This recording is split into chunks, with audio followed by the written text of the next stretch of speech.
에베소서 1장 7절부터 10절까지 말씀입니다. 좀 보여주시겠어요? 우리 성경을 찾으셔서 에베소서 1장 7절부터 10절까지 말씀. 찾으셨으면 7절부터 10절 다 같이 합독합니다. 시작. 우리는 그리스도 안에서 그의 은혜의 풍성함을 따라 그의 피로 말미암아 속량 곧 죄사함을 받았느니라.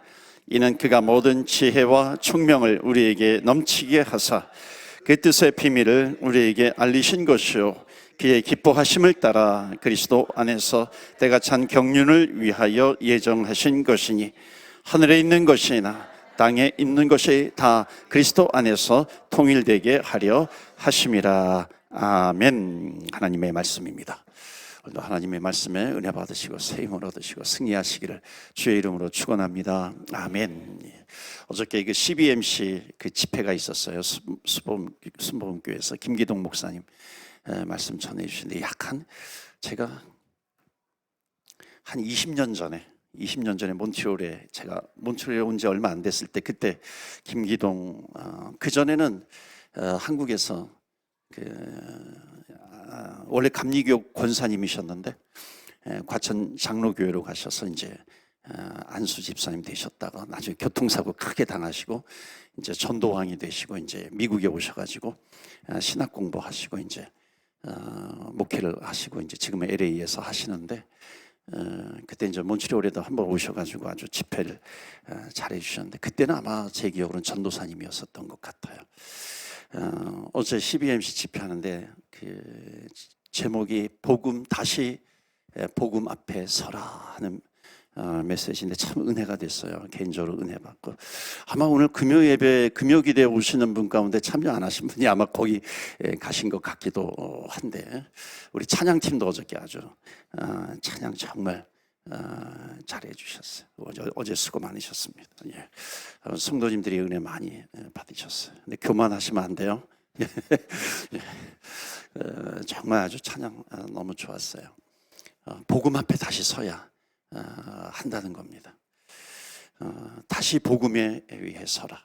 그러니까 코비드 위에 이제 복음의 퀄리티가 자꾸만 떨어지니까 복음의 질이 떨어지고 복음하고 멀어지니까 여러분 물론 코비드 이후에 뭐 20%가 줄었다 30%가 줄었다 뭐 10%가 줄었다 그러는데 그것보다 중요한 것은요 이 복음의 질이 어떤가 하는 거예요. 복음이 살아나고 있는가 아니면 복음이 계속 사라지고 있는 것인가. 그러니까 살아나는가 사라지는가 이 차이가 크잖아요.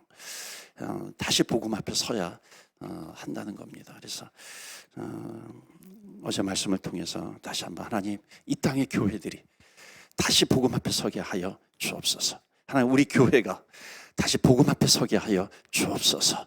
우리 교회 또 밴쿠버 땅에 있는 교회들이 다시 복음을 붙들게 해 주옵소서. 우리 인생이 복음을 붙들고 가정이 복음을 붙들고 또 우리 교회가 복음을 붙들게 하여 주옵소서. 여러분 우리 교회가 복음을 붙드는 교회인 줄 믿습니다. 아멘.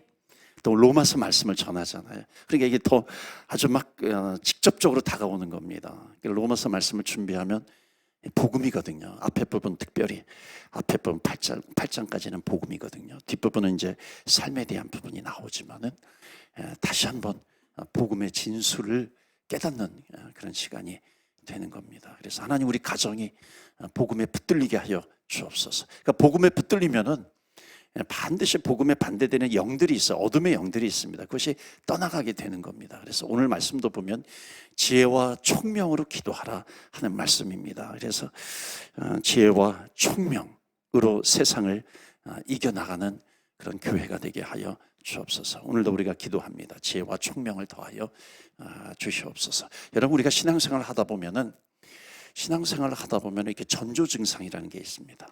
2010년도에 그 도요타 그 자동차의 큰 그때 몇만, 천만, 이천만 대가 그 리콜이라 그러죠.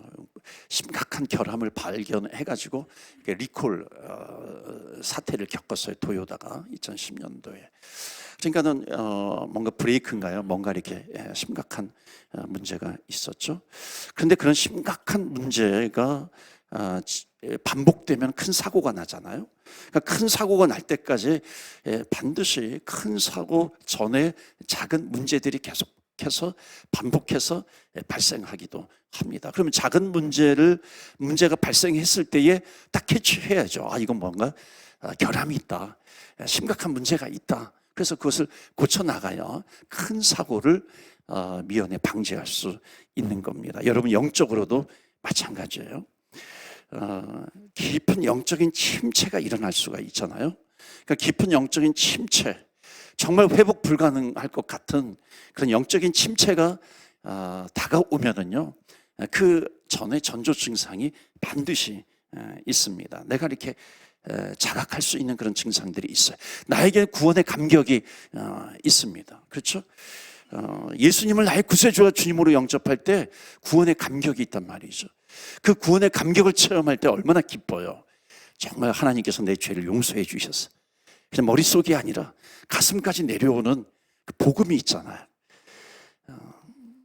완전히 내 죄를 용서해 주신 하나님의 은혜가 나에게 이렇게 임한단 말이죠. 그때 감동, 감격이 있어요.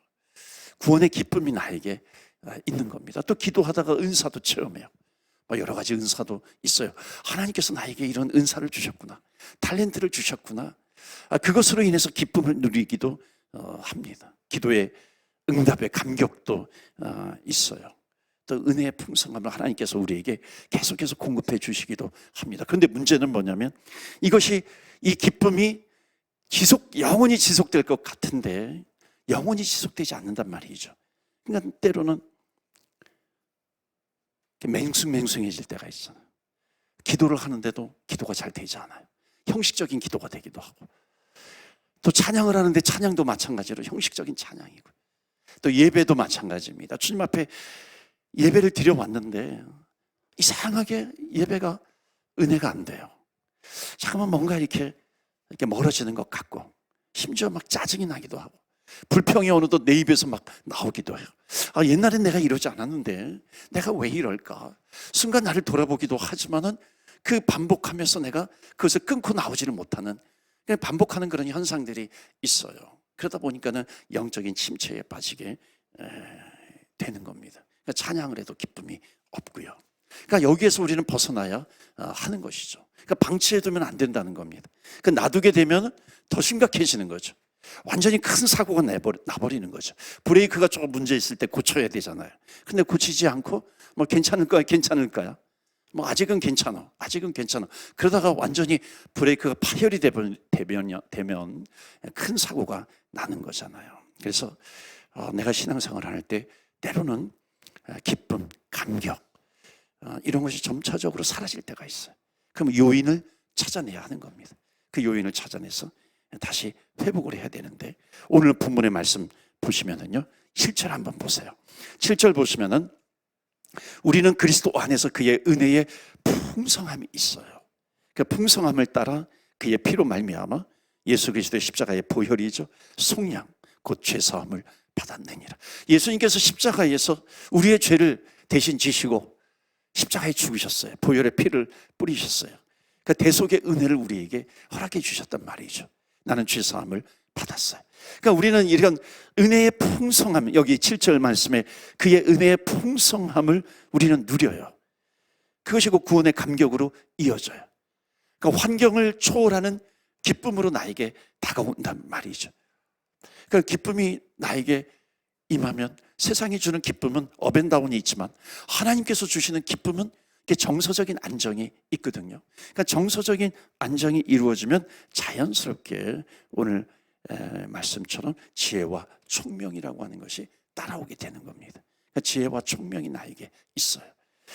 그러니까 지혜와 총명이라고 하는 것은 구원의 기쁨, 구원의 감격, 이런 것이 있어야 하는 거죠. 구원의 감격이 있어요. 구원의 기쁨이 있어요.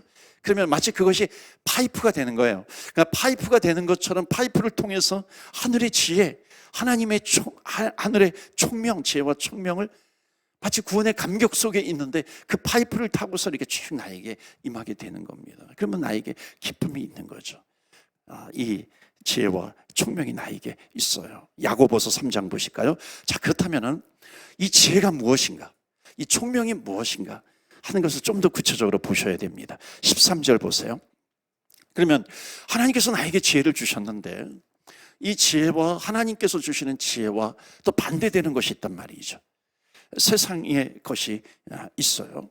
또 귀신이 주는 것, 마귀가 주는 것이 있다는 겁니다. 하나님이 주시는 것이 아니라. 그래서 이제 야고보서 3장 13절에 보시면 이제 나옵니다. 다 같이 읽어볼 거예요. 13절 시작. 너희 중에 지혜와 총명이 있는 자가 누구냐? 그는 선행으로 말미암아 지혜의 온유함으로 그의 행함을 보일지니라. 아멘. 여기 너희 중에 지혜와 총명이 나오잖아요. 여기 에베소서에도 지혜와 총명, 여기 야고보서에도 지혜와 총명이 있는 자가 누구냐? 그 온유함이 있어요. 14절 말씀 보시면은요. 자, 14절 보시면은 이거는 하나님이 주신 지혜와 총명이 아닐 겁니다. 14절 다 같이 읽겠어요. 시작. 그러나 너희 마음속에 독한 시기와 다툼이 있으면 자랑하지 말라. 진리를 거슬러 거짓말하지 말라. 자, 15절도 역시 맞아 있습니다. 시작. 이러한 지혜는 위로부터 내려온 것이 아니요 땅 위의 것이요 정욕의 것이요 귀신의 것이니. 아멘. 그러니까 하나님께서 하늘에서부터 내려오는 지혜가 있어요. 근데 여기는 귀신의 것이니. 그러니까 귀신이 주는 지혜도 있다는 겁니다. 그걸 어떻게 알 수 있어요? 보세요. 귀신이 주는 지혜가 있어요. 하나님이 주시는 지혜가 있어요. 16절 보세요. 자, 16절은 귀신이 주는 건가요? 하늘이 주는 건가요? 다 같이 읽겠어요. 시작. 시기와 다툼이 있는 곳에는 혼란과 모든 악한 일이 있습니다. 17절 보세요. 이거는 또 어디에서 오는 지혜인가? 다 같이 읽어요. 시작. 오직 위로부터 난 지혜는 첫째 성결하고 그 다음에 화평하고 관용하고 양순하며 긍휼과 선한 열매가 가득하고 편견과 거짓이 없나니. 마지막 18절 역시 다 같이 읽습니다. 화평하게 하는 자들은 화평으로 심어 의의 열매를 거두느니라. 아멘. 화평이 있어요. 지난주에 설교가 구원의 기쁨이 있어요. 믿음으로 말미암아 내가 의롭게 되었어요. 그럼 반드시 그 나타나는 열매가 뭐냐면 화평입니다. 그러니까 화평은 하나님과 내가 친밀해지는 거죠. 하나님은 나를 이렇게 감시하시고 나에게 벌을 주시려고 하시는 그런 하나님이 아니라 나와 친해지는 하나님. 내가 뭐든지 내 마음에 있는 것을 하나님 앞에 올려드릴 수 있어요. 고백할 수 있는 그런 하나님. 그러니까 하나님이 그렇게 나에게 가까이 오신다는 겁니다. 여러분 하나님과 친밀하세요? 아멘이세요? 하나님과 여러분 가까우십니까? 아멘이세요? 하나님과 가까우면요 내 문제를 가까운 사람에게 털어놓잖아요. 나에게 이런 문제가 있어. 내가 가지고 있는 비밀이 있어요. 그걸 가장 가까운 사람에게 털어놓고 싶어요. 그 가장 가까운 사람이 바로 하나님이에요. 그 하나님 앞에 털어놓는 겁니다. 하루 시작할 때 내 마음을 하나님 앞에 올려놓습니다. 그리고 하루를 시작할 때 하나님 오늘 하루 승리하는 하루 되게 해 주세요. 그러니까 성공이 아니라 승리예요. 여러분 우리는 성공을 구하는 자가 아니라 승리를 구하는 자입니다. 그러니까 성공이라고 하는 건 좀 세상적인 용어죠. 그 승리는 하나님께서 주시는 겁니다. 그러니까 세상에서 오는 거냐 하나님께 하늘에서 오는 거냐. 우리는 끊임없이 하늘의 지혜를 구해야 됩니다. 하나님께서 주시는 것을 구하는 거죠. 여러분 세상이 주는 성공 어찌 보면 그 돈으로 쾌락을 누릴 수가 있어요. 쾌락을 살 수가 있죠. 그런데 하나님께서 주시는 기쁨은 누리지 못한단 말이죠. 그 기쁨을 누리는 것이 뭐예요? 승리입니다. 그러니까 하나님은 우리에게 승리를 주시기를 원해요. 그러니까 하나님께서 주시는 그 승리를 붙들고 있으면 때로는 세상에서 주는 그런 성공이 없다 할지라도 우리 넉넉하게 그 하늘의 기쁨을 가지고 살아갈 수 있습니다. 이 하늘의 지혜를 너희들이 가지고 있느냐 하는 것을 말씀하고 있습니다. 그래서 우리는 화평함을 누리면 하나님과 친밀해지는 겁니다. 그러니까 기도의 시간은 하나님과 화평한 시간이죠. 하나님과 가까운 시간이죠. 분명히 하나님께서 내 기도를 들어주실 거야. 오늘 우리가 같이 기도합니다. 내 개인의 문제를 가지고 기도해요. 교회의 제목을 가지고 기도합니다. 또 다른 사람들을 위해서 중보하면서 기도하기도 합니다. 이게 친밀한 하나님께 내 기도를 올려드리면 분명히 오늘도 하나님께서 들어주시고 응답해 주시는 줄 믿습니다. 아멘. 그 믿음을 가지고 오늘도 기도하면서 나아가는 겁니다. 자, 거기 좀 더 구체적으로 보시면 하나님이 주신 지혜는 뭐냐면 13절에 보면 온유함이 있어요. 그 다음에 17절에 보면 성결이 있고요. 그 다음에 화평, 관용, 양순, 긍휼, 선한 열매가 가득해요. 편견과 거짓이 없는 거예요. 그러니까 하나님께서 주시는 지혜가 있다는 겁니다. 그러니까 우리가 신앙생활을 할 때 나에게 이런 것이 하나님께서 나에게 이런 것을 주시는 하나님의 지혜가 나에게 있어요. 구원의 기쁨, 구원의 감격 이런 것이 있으면은 분명히 하나님께서 나에게 그런 기쁨을 나에게 주시거든요. 온유함을 나에게 주시기도 합니다. 내가 편견을 갖지 않아요. 관용이 나에게 있어요. 내 마음이 넓어진단 말이죠. 그런데 어느덧 그렇지 않을 때가 있단 말이죠. 그러니까 전조 증상이에요.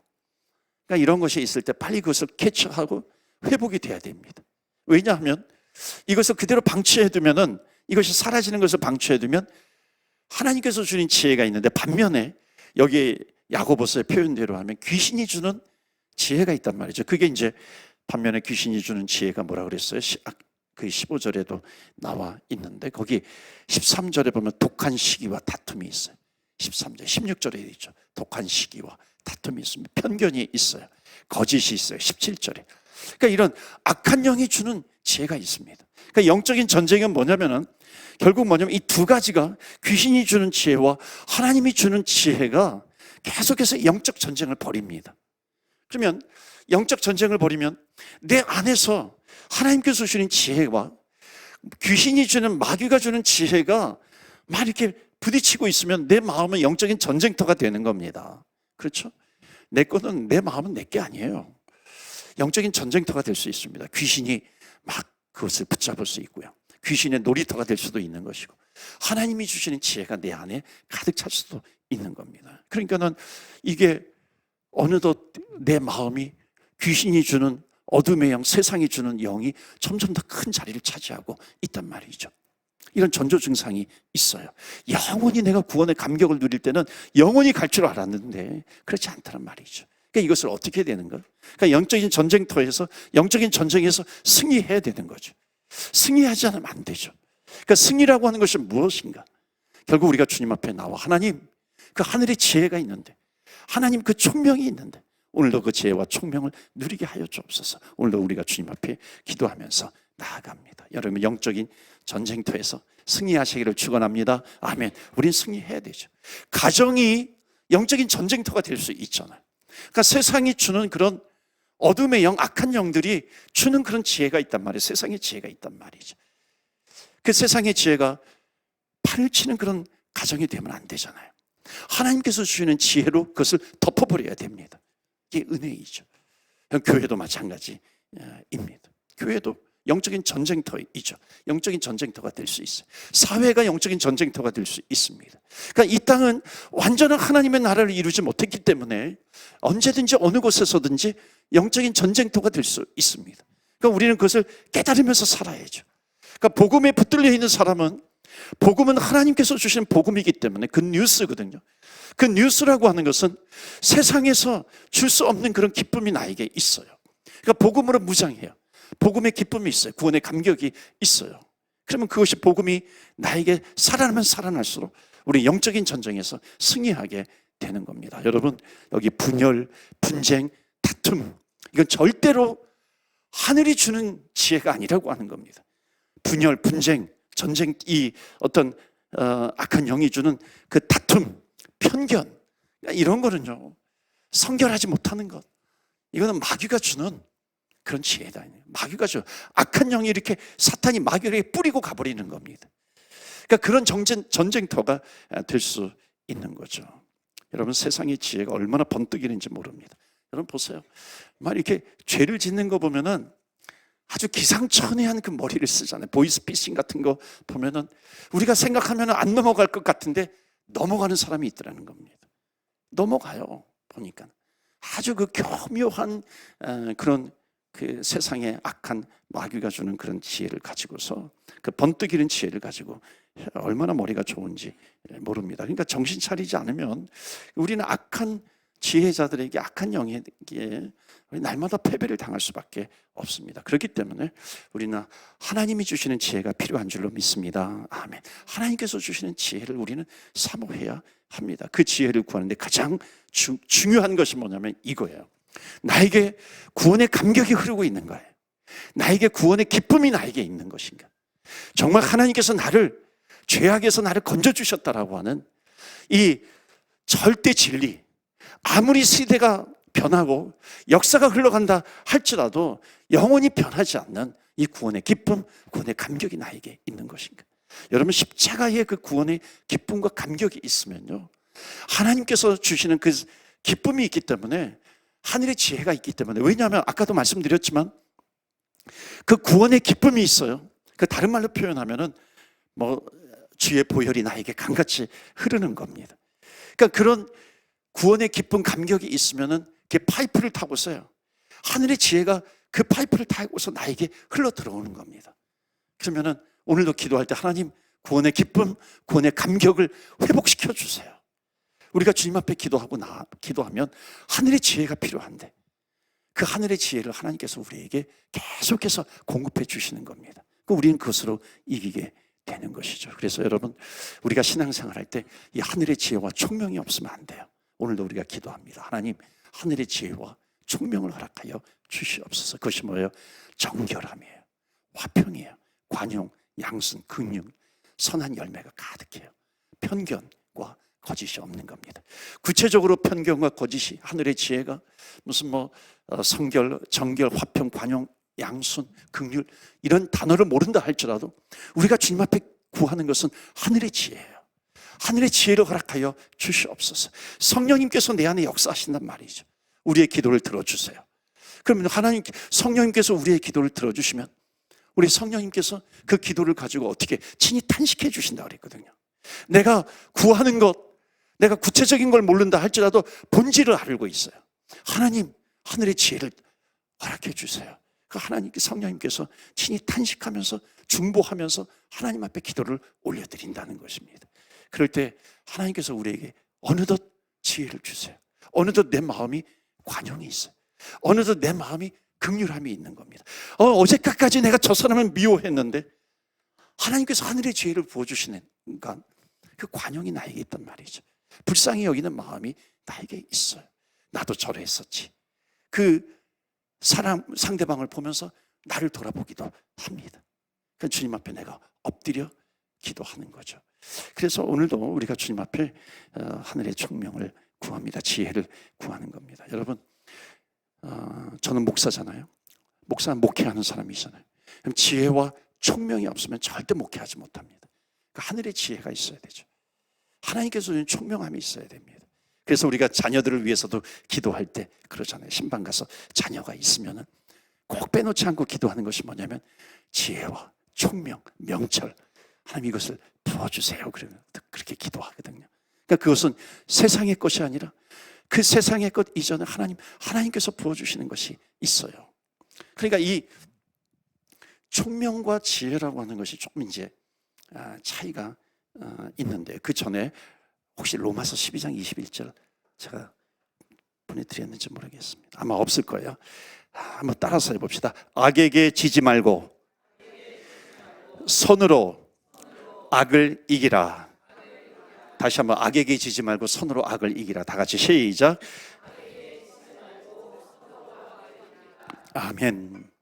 그러니까 악에게 지지 말아라, 손으로 악을 이기라라고 하는 것은 뭐냐면, 결국 오늘 야고보서의 말씀, 에베소서의 말씀으로 적용을 하면 하나님이 하늘의 지혜로, 귀신이 주는 지혜가 있잖아요. 하나님이 주시는 지혜가 있어요. 하나님이 주시는 지혜로 세상이 주는, 귀신이 주는, 악한 영이 주는 지혜를 이기게 하여 주시옵소서, 이겁니다. 그러니까 우리가 많이 얘기하잖아요. 손으로 악을 이겨야 돼. 손으로 악을 이겨야 돼. 하나님이 주시는 지혜가 없으면 어떻게 손으로 악을 이길 수가 있겠어요? 계속해서 악은 아주 교묘한 방법을 가지고 계속해서 침투해 들어오는데, 하나님이 주시는 지혜가 없으면 어떻게 이길 방법이 없는 겁니다. 그러니까 누구에게 하나님께서 그 지혜를 주셔서 이기게 하시는가? 그것은 뭐냐면 오늘 말씀처럼 주님 앞에 기도하며 간구하며 나아갑니다. 하나님의 지혜를 우리가 간구하면서 나아가는 거예요. 하나님의 지혜가 없으면 제가 이길 수가 없어요. 총명함이 없으면 제가 이길 수가 없습니다.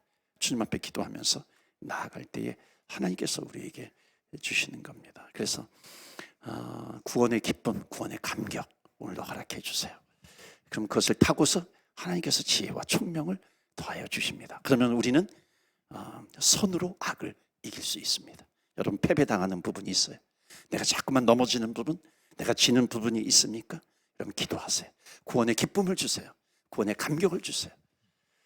하나님께서 정말 예수 그리스도를 보내주셔서 나의 죄를 지시고 십자가에 죽으셨다라고 하는 것, 이것이 그냥 피상적으로 믿어지는 것이 아니라 정말 나에게 팩트로 다가오게 해주세요. 그 고백을 하는 겁니다. 주의 보혈이 나에게 강같이 흐르게 해 주옵소서. 우리가 주님 앞에 기도해요. 그럼 하나님께서 우리에게 지혜를 주시고 우리는 선으로 악을 이기게 될 줄로 믿습니다. 아멘. 여러분, 우리는 그 지혜와 총명을 좀 더 구분을 하면, 지혜는 하나님께서 우리에게 부어주시는 겁니다. 자, 지혜는 하나님께서 우리에게 부어주시는데, 총명함이라고 하는 것은 뭐냐면 그 하나님께서 부어주시는 지혜가 이 지혜를 이 땅에서 적용하는 겁니다. 이게 총명함이에요. 그러니까 하나님께서 부어주시는 그런 지혜가 있어요. 그것은 반드시 말씀이잖아요. 말씀으로 오잖아요. 그러니까 그 말씀을 이 세상에서 적용하는 겁니다. 그러니까 말씀이 기준이 되는 거죠. 그럼 내가 말씀이 기준이 되면 세상에서 이렇게 보면 그걸 적용을 하면 저거는 틀렸네. 저거는 하나님의 지혜를 기준으로 보면은 저거는 맞지 않아. 이게 뭐냐면 영적인 분별력입니다. 그러니까 영적인 분별력은 총명함이에요. 그러니까 하나님께서 주신 지혜가 있으면 그것을 세상에 적용을 하게 되면 그 사람은 분별력이 있습니다. 분별력이 있다라고 하는 것은 뭐냐면 분별력이 있으면 절대로 넘어가지 않죠. 분별력이 있으면은 세상이 주는 지혜, 귀신이 주는 지혜, 악한 영이 주는 그 지혜에 대해서 분별할 수 있기 때문에 넘어지지 않는 겁니다. 그렇기 때문에 지혜와 총명을 주시옵소서. 이 기도가 너무나도 중요합니다. 그래서 여러분, 지혜는 아주 본질적인 거예요. 하나님의 말씀입니다. 궁극적인 문제에 대한 깨달음을 말하는 거죠. 총명은 그 지혜를 실제적인 삶 속에서 적용할 수 있는 그런 능력을 말합니다. 그래서 하나님께서 주는 지혜가 있는 사람은 마치 이 복음의 비밀을 붙드는 것과 같은 거예요. 그 복음의 비밀, 세상이 알 수 없는 그 복음의 비밀, 단지 그냥 머리로만 아는 그 복음의 비밀이 아니라 그 복음이 내 가슴 속까지 내려오게 되면은 정말 하나님 살아계셔서 나를 위해서 십자가에 죽으셨다라고 하는 아주 이 심플한 진리가 나에게 다가오는 겁니다. 그것을 붙들어요. 그것을 붙드는 사람은, 예를 들어서 가나의 혼인잔치가 있어요. 가나의 혼인잔치 기적이 있습니다. 물이 변하여 포도주가 되는 겁니다. 거기에 등장인물은 여러 명이 있어요. 그런데 거기에 손님들은 그냥 물이 변하여 포도주가 되는 그 과정을 몰라요. 그냥 질이 좋은 포도주를 나에게 주었어요. 내가 그것을 받아서 마셔요. 그 나에게 기쁨이 있는 겁니다. 근데 그 비밀을 모르잖아요. 그 비밀은 누가 알고 있어요? 하인들이 알고 있습니다. 하인들은 예수님의 어머니가 가서 물을 항아리에다가 부어라. 그래서 그대로 순종을 합니다. 물을 부어요. 근데 물이 변하여 포도주가 되는 기적을 체험하게 되는데 그 과정을 알고 있어요. 그러니까 이 하인들이, 어찌 보면 이 하인들이 경험하는 그 기쁨과 손님들이 경험하는 기쁨은 질적으로 완전히 다른 거죠. 그러니까 손님들이 경험하는 기쁨은 그냥 세상에서 그냥 포도주를 나에게 주었어, 내가 포도주를 얻었어, 그 기쁨입니다. 그런데 이 하인들이 경험하는 기쁨은 순종의 기쁨입니다. 순종을 했더니, 이건 뭐냐면 내가 복음의 비밀을 붙들었더니 이런 놀라운 역사가 일어나는구나. 이 진정 세상이 줄 수 없는 그런 기쁨을 하나님께서 나에게 주시는구나 라고 하는 것을 체험하는 사람입니다. 그래서 오늘도 우리가 주님 앞에 기도하면서 나아갑니다. 하늘의 지혜와 총명을 더하여 주시옵소서. 여러분, 세상에서 내가 부자가 되었어요. 세상에서 부자가 되어서 기뻐요. 기쁠 수 있죠. 그러니까 마치 가나의 혼인잔치에서 손님으로 온 사람입니다. 물이 변하여 포도주가 된 것은 모르지만 그러나 이 포도주로 기쁨을 얻는 겁니다. 자녀가 공부를 잘해서 명문대 들어갔어요. 너무나도 좋은 것이죠. 축복일 수 있는 거죠. 그것으로 기쁨을 얻을 수 있죠. 그런데 그것은 하늘의 기쁨과 비교해보면 낮은 단계의 기쁨이라고 하는 겁니다. 하늘의 기쁨, 이 수종드는 하인들이 있었습니다. 어찌 보면 혜택을 누릴 수 없을지도 몰라요. 그냥 심부름을 하는 겁니다. 사역을 하는 거죠. 수종을 들어요. 그러니까 손님들처럼 그 포도주 변한, 질 좋은 포도주로 변한 그것을 맛볼 수 없는 그런 하인들일 수도 있는 겁니다. 그런데 그 수종드는 하인들의 안에는 하나님께서 주시는 기쁨이 있어요. 아, 물이 변하여 포도주로 바꾸게 하는 그 하나님 아버지의 능력, 비밀이 여기에 담겨져 있구나. 복음의 비밀이 여기에 있구나. 이것을 깨달은 사람들입니다. 그러니까 그것을 붙들면은 비록 하늘의 기쁨을 내가 얻었기 때문에 세상에서 주는 기쁨이 좀 낮은 단계에 있고 세상에서 주는 기쁨이 나에게 온전히 나에게 전달되지 않는다 할지라도 아주 궁극적인 근본적인 그 기쁨을 하나님께서 나에게 주셨기 때문에 그것을 가지고서 살아갈 수 있는, 넉넉히 이겨나갈 수 있는 그런 기쁨을 하나님께서 우리에게 주시는 것을 깨닫게 된다는 겁니다. 그렇기 때문에 하늘에 하나님의 비밀을 아는 자로서의 꿈이 있어요. 기쁨이 있는 겁니다. 새벽 기도에도 말씀을 드렸지만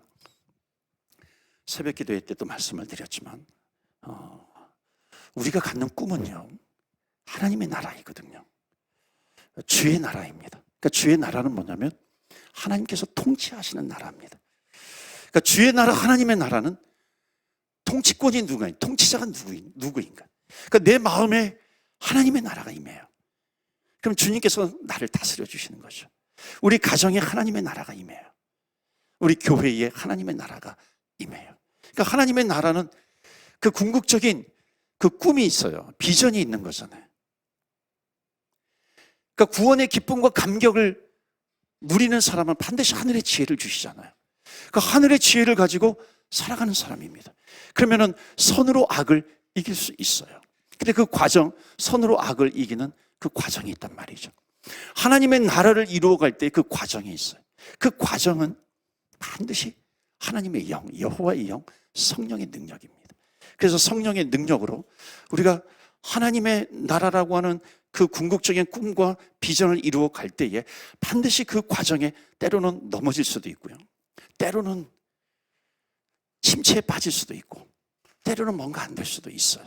그런데 그 과정에 성령님께서 우리와 함께 하십니다. 그러니까 우리가 주님 앞에 엎드려 기도하면서 구원의 감격을 달라고 기도하고 하늘의 지혜와 총명을 달라고 기도해요. 그럼 우리에게 성령님이 계시기 때문에, 성령님은 능력이 하나님이시기 때문에 우리가 넘어져도 다시 일으켜주세요. 우리가 때로는 좀 좌절과 절망에 빠질 수밖에 없는 그런 상황 가운데 있다 할지라도 성령의 능력으로 우리를 다시 일으켜 세워주신단 말이죠. 이것이 바로 성령의 능력입니다. 그렇기 때문에 성령께서 능력으로 나에게 임하게 되면 문제가 문제로 보이지 않습니다. 그래서 성경에 보면은 이사야서 61장에 보면 성령의 능력을 힘입어서 여호와의 영, 성령의 능력을 힘입어서 살아가는 사람을 뭐라고 부르냐면 하나님의 제사장이다, 이렇게 부릅니다. 그러니까 세상 사람들은 그런 사람을 뭐라고 부르냐면 하나님의 봉사자다, 이렇게 부릅니다. 이게 사역자예요. 그러니까 사역이에요.